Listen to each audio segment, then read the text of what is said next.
Welcome to Sweet Life Beat Life. We hope this video helps.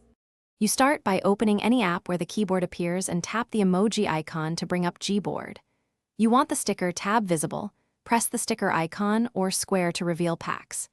If you don't see stickers, make sure Gboard is your active keyboard in system settings, otherwise these options won't appear.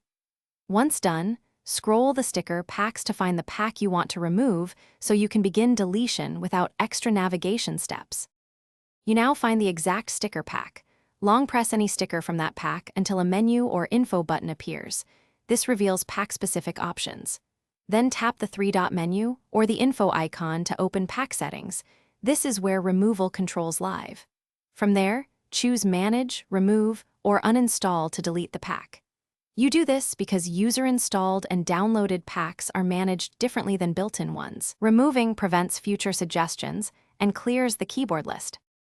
Finally, confirm deletion when the prompt appears.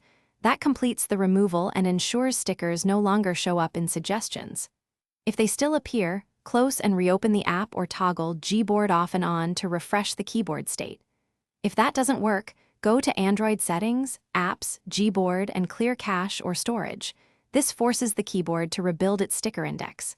If problems persist, update Gboard from the Play Store and retry the removal steps to resolve lingering sync issues.